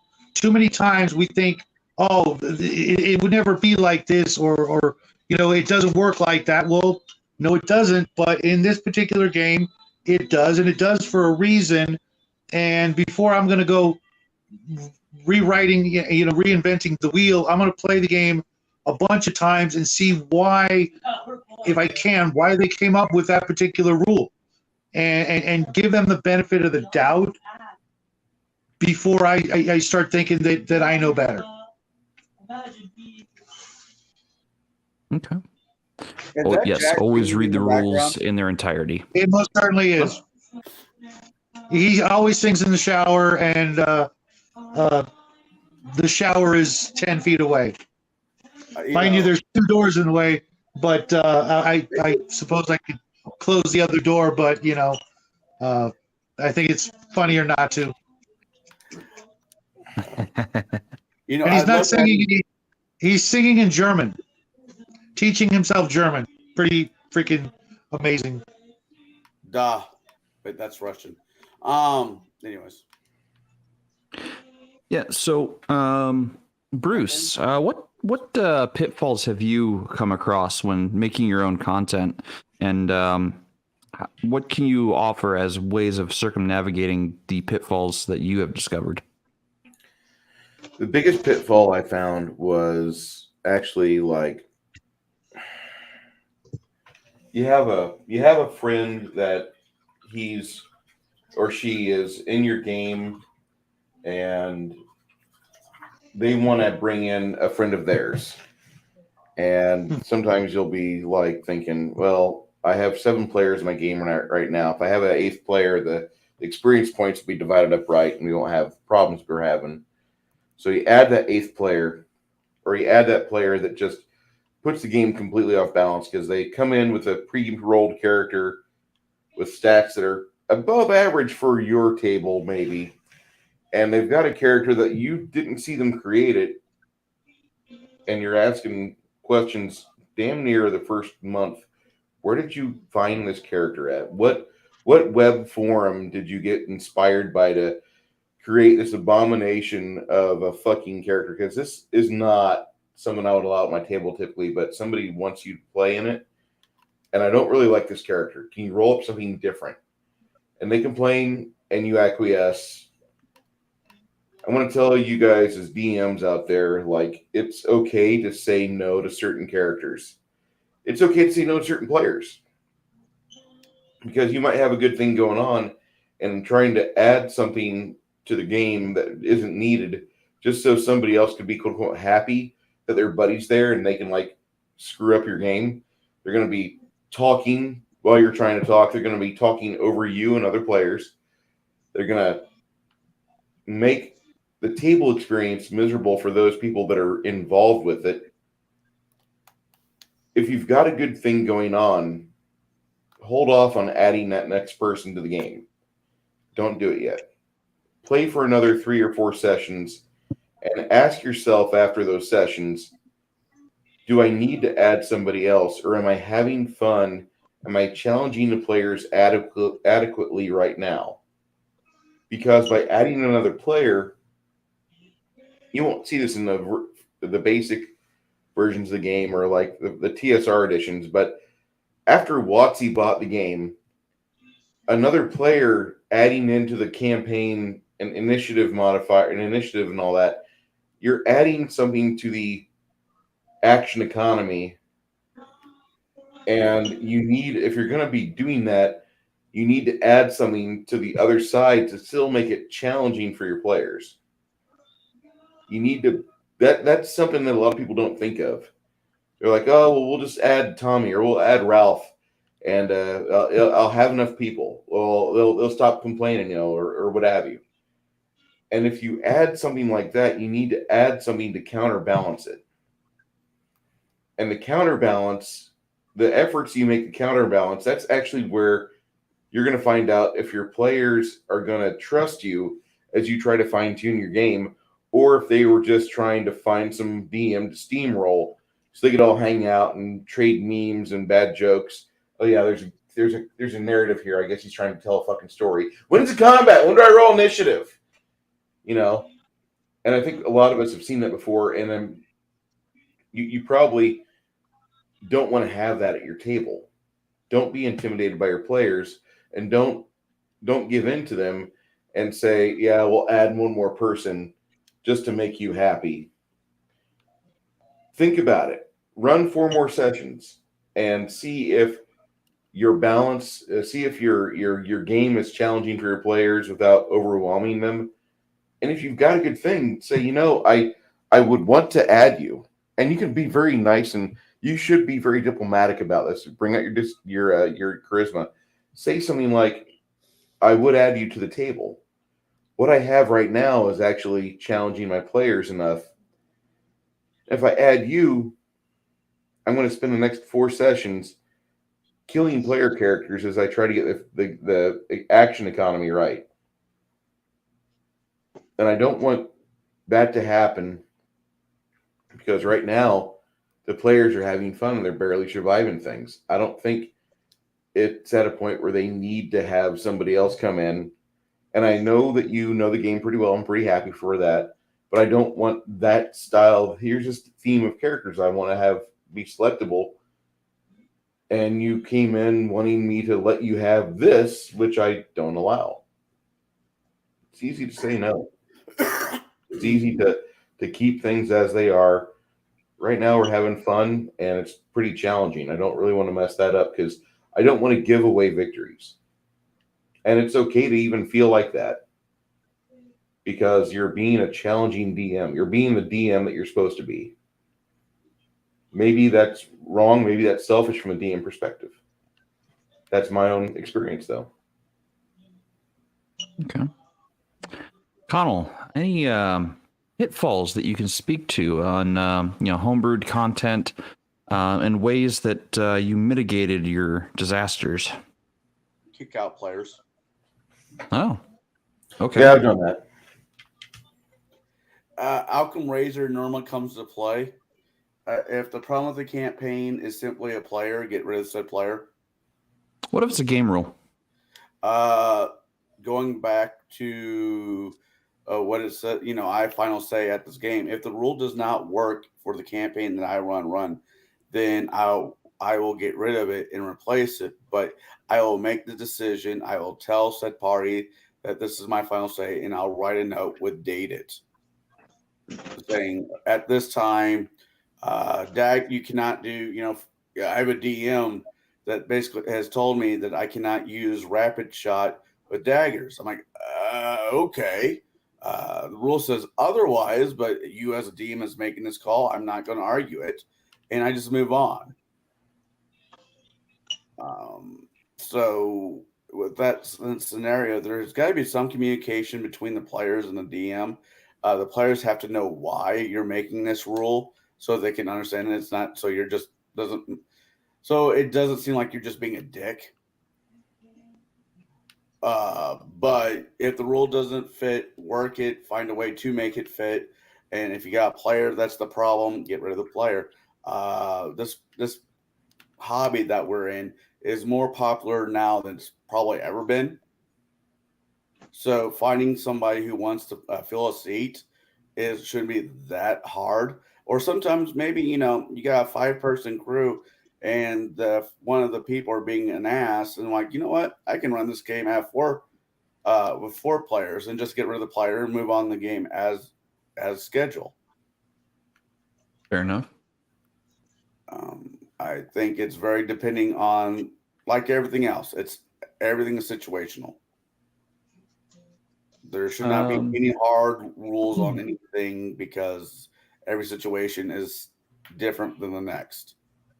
So I will say that I also try to bring in the concept of celerity from World of Darkness, the vampires, into D&D because I was more into D&D than I was World of Darkness at the time. And I really liked the concept of celerity. But it kind of broke down in the game because it threw off action economy. And for those unfamiliar with it, celerity basically means that you are moving so fast that you can take multiple actions in a single turn. This equates to the idea of haste or having multiple unique attacks before the end of the round goes off. I liked the concept, especially for monsters that were supposed to be terrifyingly fast. But it just didn't translate well over to D&D. And that was when I first started playing the game, 20 plus years ago. So anymore, when I have a monster that has celerity, they have a number of actions per round. And I'll have them act in turn sequence and breaking up their turn across all initiatives in the turn order. So, for example, if I have a dragon who has the breath attack, the wings, the claw, the tail, the bite, and all of that, I will actually break up their methods of attack and maneuverability across the entire initiative order. Okay, you rolled a 20 on initiative. You're going first, but then the dragon goes right behind you with their bite attack. or rather their breath weapon. And then, oh, you're going on a 14. Okay, so the dragons can go right behind you with their tail attack. And I'll just, I'll spend their entire turn or, the entire round parsing out their turn order or their turn, breaking it up as I need to basically keep things moving and make it feel like the dragon is a real threat, because I'm not taking like my entire full round of attacks on just one turn. I'm breaking it up across all, and I'm keeping the players engaged as well. So let's see here. How can players and game masters collaborate on homebrewed content for the game to create a more immersive and, more engaging game experience? And what are some of the strategies for balancing player creativity at the game? So, for example, let's say your characters go, I really want this spell to do, I want the spell to lift people in the air and have a thunderbolt clap on top of their head and then shoot out to the guys around them. But I don't want it to be chain lightning that goes just horizontally. I want like a vertical chain lightning. How would you handle something like that? Like, what level spell would it be? How much damage would it do? Like, these are the conversations you have with players to kind of collaborate to make something unique for your table. I'm going to start with Shadow on this one. Shadow, how often do you collaborate with your players to come up with game content for your table? Just about every game, to be honest, or at least at the end of let's say a quest. What do you guys want to do next? Give me some ideas for what you're going to do so that next week when we get together, I'm ready for it. If you guys don't want to go do any of the things that, I've hinted about, especially if they're, a little bit higher level, especially like once they've have their own property, that sort of thing. Maybe they don't want to go on an adventure for a while. Maybe they want to, fix up the barn or something like that. Start working on a new tower or anything like that. Cool, fine. We can spend a game night doing that sort of thing, and I don't have to worry about, drawing up a dungeon or coming up with the monsters for the overland adventure to whatever location you're going to, that sort of thing. And now with spells are, that was a big thing with AD&D and the old days. Players didn't know much about except what was in the player's handbook. There were rules for making new spells. If it was a combination of, like you were describing, two different spells, possibly levitate and another spell, the lightning spell, well, you start by adding the two spell levels together. Okay, well, that's going to be lo and behold, that's going to be like a 9th level spell or an 8th level spell or whatever. Maybe even add a spell in between, a spell level in between to bridge the gap and bind the two spells together. Then they'd have to go and do the research through all the different, magical libraries that they're aware of, talking to sages, shelling out money left and right, possibly going to visit other magic users and asking them, what do you think, how would you do this? And then, the practicing until they get it right, potential, things blowing up in their face. That could be an evening session all on its own for one magic user to try and come up with a spell, which was highly encouraged in the old days. Making your own spells was, part of being a magic user. There were more spells created that way than were actually found in some campaigns, especially ones that I ran.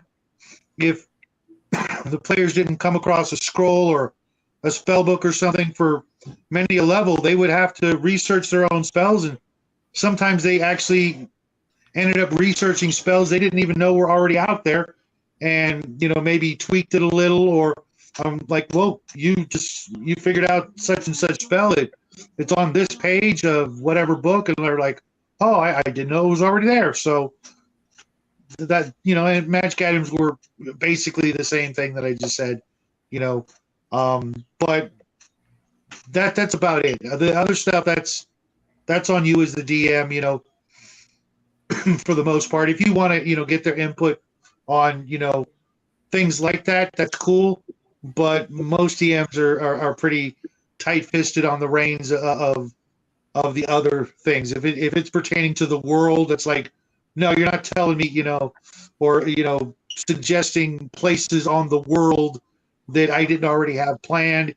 Maybe your mileage might vary. You may go, oh, I love that idea. I've got this continent over here that I'm not done drawing up. I'll put something like that over there. But you probably don't tell them about that. You got to keep a lot of stuff, the cards close to your vest, because that's, part and parcel of being a DM. You got to have some secrets and some tricks up your sleeve for that that party or that player that is above the average. Okay. What about you, Baron? Do you ever work with your players to come up with custom crafted content for your game? Well, yeah, you have to. You have to talk to your players. You have to see what, if nothing else, where do they see the characters going? And hopefully this will also help you with the content of the actual adventure. It will give them a reason. Maybe they're wanting to become like a swashbuckler or something along those lines. Or, maybe that their whole concept is, I have to save the princess. But he keeps fighting that the princess is in another castle. Damn it. Every time. But it's talking with them. It's also getting, we as DMs, we set a kind of a tone and an expectation for our players of what they are to expect. Sometimes, most of the time, DMs forget that we need to also get the expectation of the players of what they want to get out of it. And that's the big thing, is that you need to listen to your players, because if they're not going to have fun, this is how games only last a few sessions, because you're dictating to them what it's going to be, and you have to have that flow of information. You have to have those conversations. You have to have that thought process of where they see those characters. I mean, I myself, I've been in a game where a DM will actually chunk up the story and kind of use that story to kind of tell that character's arc. That character has an arc to play or a role to play in a certain part of the story, where basically they take the lead. This is they're on main stage. The rest of the party is kind of like a quote unquote supporting cast. And it actually works out very well, for everyone, because eventually they all get that limelight, they all get that spotlight. And it's really important, because if they're having fun and they know that what they're doing, within the game is going to, quote unquote, matter, because you're showing them that it matters just for the simple fact of you're asking their input. And yeah, you have to have those conversations and be able to figure out, where you can, and sometimes you may have gone way overboard with what you've got planned. You're like, wait a second, this isn't going to work with who I have and the classes I have. And, because, you don't want to, no one wants to do a TPK, regardless of what Bruce tells everybody. Despite what Bruce tells everybody, he does not want a TPK every time. He just really enjoys it. But, it's the whole thing of, if the party composition is not going to work for maybe a fight that's coming up, then you as a GM have to kind of change it up a little bit. And that's where you have to be able to take the hints from the players, as well as them taking, getting the hints from you on what's going on. You may not click that final piece of the puzzle in for them until that very last moment. But they've got several pieces that they've started to kind of click together and figure out, because that is what they're there for. They're there for the, I'm going to say it, story, for the adventure. And, you have to be able to see, and a lot of it comes down to just the expectations on both sides of the DMs.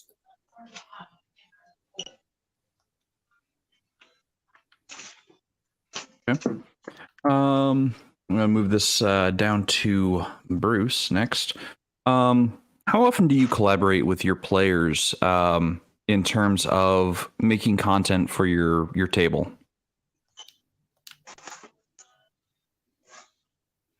You're muted. You muted, Bruce, unless you're not there.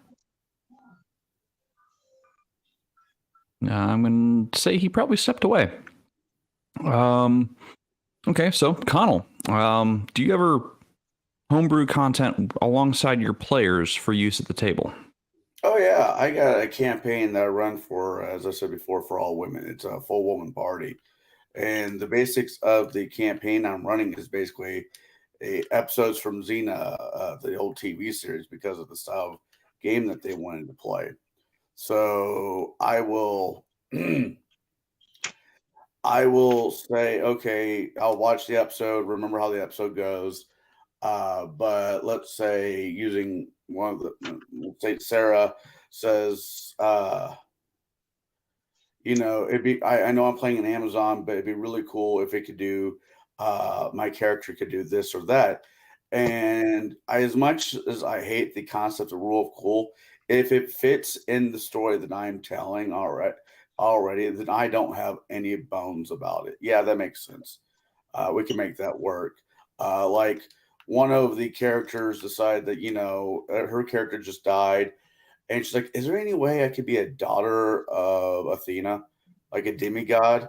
I'm like, yeah, but here's the rub. I'm going to go old school on you and say that you have a level adjustment. What's a level adjustment? Because she didn't play. Where the rest of the party is, let's say 10th, you'll be at 9 because you have you're a little bit more special than your other sisters. You have an extra ability that they don't have. So it has to be, I have to find a way to make you balance with everybody else, but actually still make it where you're getting what you want to a certain degree.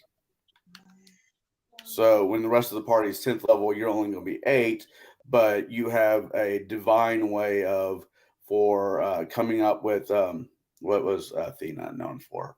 War strategy. Yeah, strategy.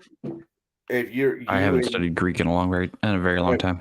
You and your party members decide to sit down and plan, I will go ahead and give you a +2 to +3 on making said plans, because your divine mother was Athena, the goddess, who was, part of her thing was strategy and divine. If somebody says, well, I want to be a daughter of Aphrodite, well, you got an extra +2 on your charm checks.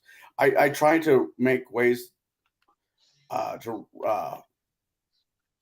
make it balance across the board, but I will talk to them, and I will talk to them. And as long as it makes sense, I really don't have a problem with it, because sometimes they have cooler ideas than I have, and I'm also just using old episodes of Xena that I'm lucky enough that my players have never seen.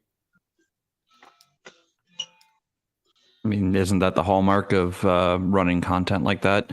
Running like a 1960s Star Trek episode without anybody ever noticing. Oh yeah. Oh, trust me. I get some. The owner of the shop knows what I'm running, because he's a big fan of the show when it was on, and he just giggles the entire time. He thinks it's amazing. Yeah. All right. Well, now that Bruce is back, I'm going to throw the question down to Bruce. How often do you and your players collaborate to make homebrewed content for your table? Probably once a year.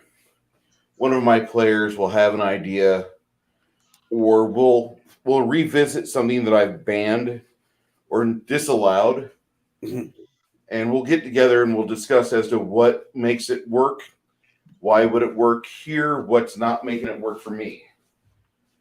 And we do that about once a year. Okay. And how does that work out for your table? As much as I can't stand the class in the least bit, I allow the witch. That right there blew me a freaking way. I'm like, who the fuck wants to play Witch to begin with? And I think it's like, I don't know. Whatever. they got spells are just outrightly nasty. It's not the spells that are outright nasty. It's some of the abilities that the witch has. That Okay. I don't care about the spells. I can fuck with the spells. I can be like, you better roll high in your spell resistance check, or I might not even have to worry about it. I rolled a natural 19 on my saving throw plus my bonuses, blah blah blah, and you see 90% of my rolls on the fucking table on the camera. So really can't contest it. I'm not a big fan of the witch. That's all. I can tell. So, do you ever make changes to the class along with whoever wants to be playing the class to make it a better fit for your table? There's better witch classes that have been written back in 3.0 and 3.5. Mongoose Publishing had a good idea that was poorly implemented, but nobody at my table wants to go back and have to redo something from 3.0 because a lot of them just feel like that's way too much work. Oh, well, we got Pathfinder. We have Pathfinder at home. That sort of thing. What? Okay. Go ahead, Connell. I'm in that campaign and I would do the work. If me and you came, I'm happy with my character right now, but if there was something that took legwork to do, I'd fucking do it. Yeah. But that doesn't mean every player at your table is like me, though. I mean, to each their own. And the thing is that the worst problem I have with Pathfinder isn't Pathfinder. It's really Paizo as a group. They've made more bad decisions with their book writing, with their own third tier classes. You know what I mean? They put together some horrible classes, and not horrible as in like they suck or they're overpowered, but just like what inspired you to make that? And I could point at the entire advanced class guide. There's a couple classes out there I like. Like 1, 2, maybe. Yeah, 2. But you will use Unbound or whatever the name of that book is in your Unchained. Unchained. Where I've had other DMs like, no. But I've actually, the reason why I'm so willing to use it is that a lot of my NPCs borrow from that book a lot. So I don't have a problem with that. And that's how I get mainly over the bias of like a bad idea. Oh, you want alchemists to be in the world? Okay, cool. I generate 70 dwarven or 70 goblin alchemists. Let's stick these on the player characters. Oh, God. Okay. Well, we are at that 2-hour mark. I think this has been a fairly interesting discussion on homebrewing content and some of the foibles therein. I don't think homebrewing actually is that bad, though. I think if homebrewing is done with moderation and with input from players, especially, because the players will help you regulate your table. They'll tell you if it works or not. Oh, I agree. When I'm testing out like my new classes or my new homebrewed creation, I often let players test the material, like set their main character aside to test the material for viability, and then I can make tweaks and edits to it to make it a playable class or a playable feat or spell as the game progresses. I've had a lot of really great feedback from my players on that. I think the trick, though, and I'm not throwing shade at any one person on this, is if you are running a campaign and you got that one person on the table that is a rules lawyer, and you explain to them, yes, I realize rule says this, you can have somewhat of a headache. No, throw anything says any weapon becomes a thrown weapon. No, I'm not going to make the player roll percentage dice to see what end of the weapon hits said target. Right. So I think everybody at the table has to be at some kind of agreement, or this might just not be the table for them. Sure.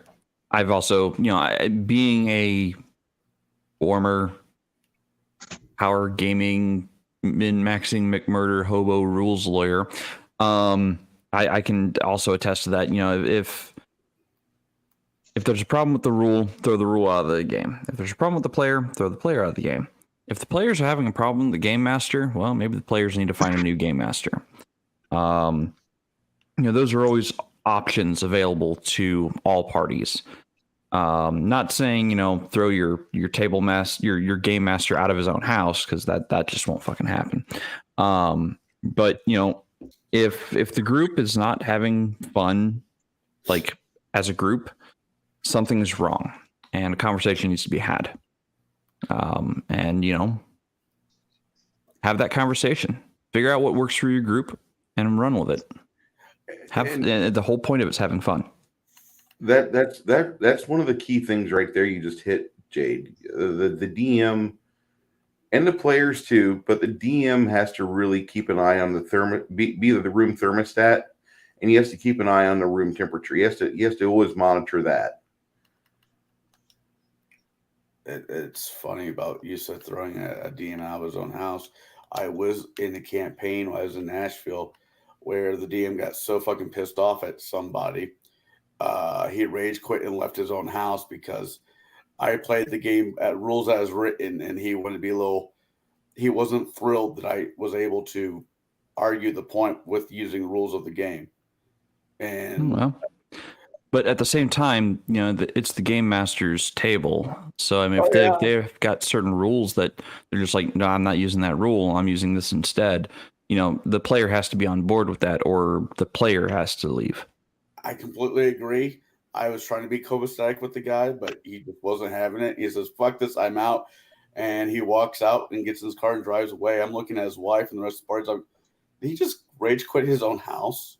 And she's like, yeah, he'll be back. Wait, so, that was your response? Yeah, he'll be back. No, the wife said, no, he'll be back. Okay. Like, fuck. That initially makes it sound like there was a frequent occurrence going on there. Oh, well, maybe. No, yes. Well, maybe. Like I said, we've reached that 2-hour mark. And I want to thank chat for being as active as you guys have been. I know you were expecting part 2 of Kai's steampunk game, and while we do apologize, we wish that Kai gets well soon, as he was not feeling well this evening. And real life and health, personal health comes before gaming. That's something I believe in wholeheartedly. If you've got something going on in your life that, is going to take you away from the game, you need to settle that first. Stay healthy and stay, mentally sane for your own sake. Because the game will be there. It'll always be there and ready for you to come back to it. So with that, I'm going to throw it back over to Bruce and Baron to lead us on the way out. Baron. Yes. Yes. Before we do our exit, I do want to go around the horn, and anybody that's got something for us, let us know what we've got coming up. So no idea. I got nothing. I may do some stuff. I may not do some stuff. There we go. Ain't got no love. Ain't got no chance. I miss that guy. Actually, I'll go. This coming Sunday at 4 o'clock, not avocado time, Central Time. Me, Shadow, and Gentleman Jack, and Mark and Omenow will be discussing a true Americana classic. This is a movie that every person should have at least one copy on their shelf. It has the director have said masterpiece, the chef's kiss of true fuck off and go have a good time movies. Mel Brooks. We will be talking about the Western movie Blazing Saddles. And I want to say happy birthday to Shadow. Yet I don't know what day it is. So every time I see him on screen, I'm going to continue saying happy birthday until the month of April is over. But this coming Sunday, this was not my pick. Oh yes. Me talking about Blazing Saddles, I will do every day, any day. But this was not my pick. No, good sir. This was a 15-year-old pick. A great movie at a great age. He's actually 14, but I get your point. It just makes it funnier. Well, at least he's not Irish. Well, Shadow. quarter. Bruce. Shadow, what new videos do you and Gentleman Jack have in store for us? Well, we've got a video tonight where we're going to be putting together this MDF kit of a stagecoach. Nice. I'm really falling in love with MDF kits. There's something about them that's just amazing. The technology of the laser cutting is just absolutely genius. I just finished the Western Saloon. Not too shabby for my first MDF nice. kit. Very Damn. nice. Nice. Very, It's very actually nice. kind of a steampunky thing going on with the electrical sign here and the gearbox and stuff. But I'm loving that. But we've got actually a bunch of stuff coming up. A lot of interview shows that I'm actually really enjoying getting to do these one-on-ones with some of the up and comers in our community, as well as some professionals in the industry. Probably, I'm not sure if I'm going to be able to do the big one this month. It'll probably be next month, but some other bigger YouTubers and some people in the industry are coming up, going to be on the show, as well as, the usual right there in the name of the channel, Shadow and Son, me and the boy doing father and son gaming stuff, whether it be reviews or crafts or painting or whatever, just trying to, help inspire the next generation of gamers with helps of all you fine folks out there in TV land and my co-stars in the show tonight, as well as the other shows that I'm in. It's all on their shoulders. If this hobby is going to live or perish, it's going to be on them. And they need all the help they can get. So that's what we're going to do. And hopefully you guys will be around to continue to inspire them and keep this hobby going, because it is an absolute blessing to be part of it. And every morning I wake up and thank God that I get to do this, and I get to do this with all you fine folks. So let's keep at it, right? Let's get stuck in. Sounds like a good plan. Jaide, it's been a while since you've Yes. uploaded anything on your horror series or on your Masters of the Game series. Are you planning on doing more with that in the near future? In the near future, maybe. That's a definite maybe. My main focus is mostly Gatekeepers, as I am the primary showrunner of that show. And you can find myself and Shadow mostly on that show these days. Connell appears every other week because he actually does do participate in the hobby, on a bi-weekly basis. Unlike, me. I'm trying to get back into it. It's a slow go. But so my focus, like I said, is mostly gatekeepers and creating content for that.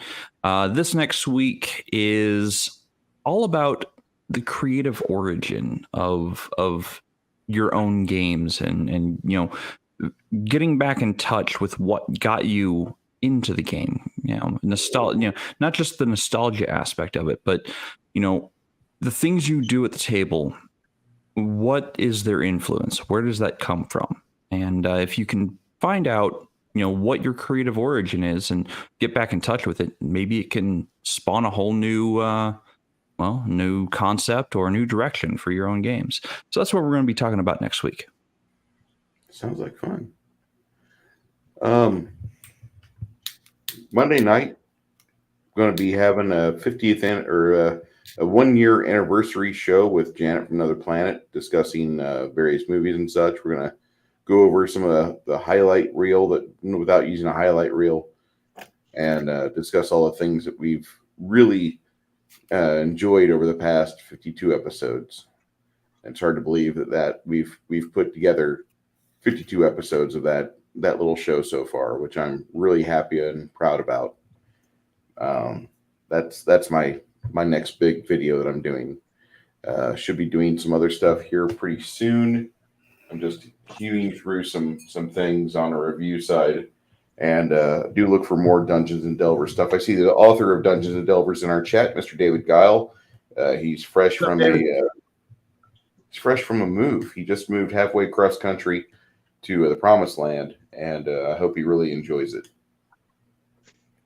I thought Texas was the Promised Land. He's actually in Oklahoma, which is even more free than Texas on a lot of aspects. I like Oklahoma. Hey, Bruce, you reminded me of something I forgot to mention. What's that?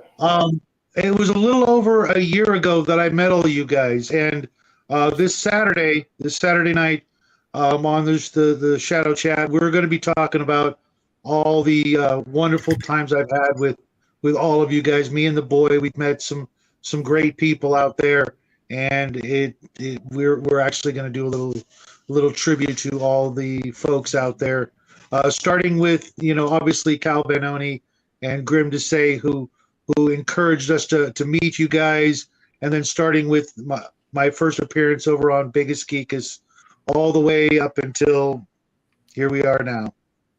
Sounds like a lot of fun. After we're done with game, I'll be more than happy. I'm not running a game on Saturday, but I'm playing in one. But after that, I'll be looking for Shadow Chat. Yeah, I would appreciate it if you guys all stop by. I don't know how long it's going to run. It's usually 2 hours, but if you guys can pop in just for a minute, I'll kick people out so that Jackie and I can thank you guys in close to as in person as we can until ShadowCon 2024. Stay tuned, folks. It's going to be a thing. No, I have to agree really quick with what David said. The get your kids into the hobby early enough they get hooked. There was an old saying when it comes to like Magic the Gathering, other games like that. Magic the Gathering is like as crack. If your kids get hooked on a game early enough, they don't have the money for the actual real stuff. That's so true. Especially if you get into 40K. You might not like the wordage, but it's true. No, because see, if that was my boy, he'd just come to me, and I. Well, if you're I can afford it. If you're your own son's personal quoting Coke dealer when it comes to this hobby, more power to you. I would like to see more parents. I would really like to see more parents do things like that. Not do crack with their kid, but endeavor. There's no buy-ins in the show tonight. Spend that hobby time with the kid and get them in a hobby that they find themselves more addicted to. Like be it D&D or model building, miniatures, board training games. sets. Go ahead. Board games. Board games, perfect example. Go-karts, just the healthy stuff. And you get a kid involved with that. That sounds like fun, Bruce. I haven't done that in a while. And board games are how I got the boy hooked. You know, it was a good board game, and sometimes that's easier for the younger minds. They see all the bright colors and everything, and it's real simple, but it really is a good start. Oh, speaking of Cocaine Berry can now be watched on Peacock. I will skip that. All right. So, everybody, my name is Bruce. Baron, you want to help? Not everybody. We're out, guys. See ya. God bless. Night.